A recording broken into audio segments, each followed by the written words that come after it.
Do you think that gold was giving us a sign? Gold has been rising. I mean, it kind of almost doubled, really. I think it was at like 1600 about a year and a half ago. Do you think that gold's rise was sort of warning us? And especially the last couple of weeks, maybe a month and a half, we saw gold go from like 2,000 to 3,000, like literally randomly. So do you think that gold was warning us that whole time that this was going to happen? I mean, we all knew the tariffs were coming, but we didn't think they were going to be this fucking bad. Well, gold wasn't going up just because of the tariffs. Gold was going up because the world was de-dollarizing. That was the warning. That, gold went up 50%, and the public was selling the whole way. I mean, I know that because I'm in the business of gold, and sales have been very slow. I also know that the entire rise from 2,000 to 3,000, the investing public was selling gold. There was net outflows from GLD, the gold ETF. There's been selling of gold stocks. So the only buyers have really been foreign central banks. And it's like, well, what do they know, right? Because I've been saying that this is like insider buying.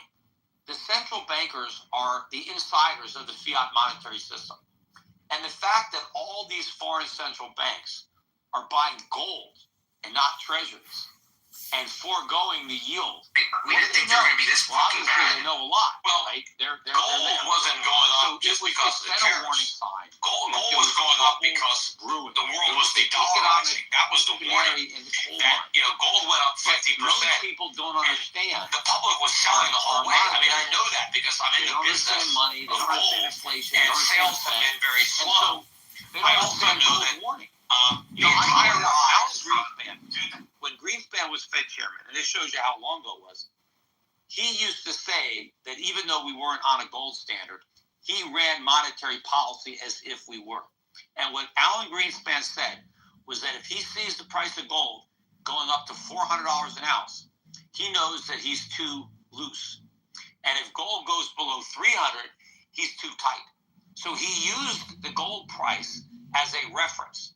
So if, according to Alan Greenspan, $400 gold meant that the Fed was too easy, what the hell does $3,000 gold mean? I mean, so the whole time that Powell has been claiming that they had restrictive monetary policy, gold was saying, you're too easy. You haven't raised rates enough. That's the problem. That's what I said. The Fed stopped hiking too soon. We never actually got to restrictive.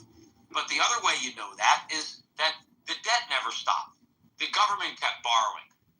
Government debt hits record highs. Household debt, credit card debt, all the debt growing.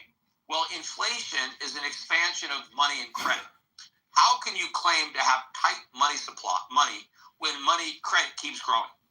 So credit kept expanding the whole time the Fed was hiking. That means they never got to the point where they hiked enough. So we never got restrictive. We've been accommodative the entire time. Right? So, I mean, the Fed is responsible for the calamity that's about to unfold. Again, maybe Trump is the pin to prick the bubble, but he didn't inflate the bubble. The Fed did. Peter, why do you think that he went from reciprocal tariffs to punitive tariffs? But the other way you know that is, in order to, I think the whole thing is unconstitutional, and I think it's illegal. Totally. But the reason that he had to say reciprocal was his justification, because Congress seated the president with the authority that constitutionally belongs to Congress, specifically the House of Representatives, because tariffs are revenue bills, they're taxes on the American public. But Congress gave the president the authority to impose reciprocal tariffs if he wanted to. And what they meant by reciprocal was they put a 5% tariff on our lumber. We could put a 5% tariff on theirs, right? Tit for tat. Whatever they do to us, the president can match it, right? So what Trump did is he took that authority for reciprocal tariffs and he just redefined reciprocity to mean that even if a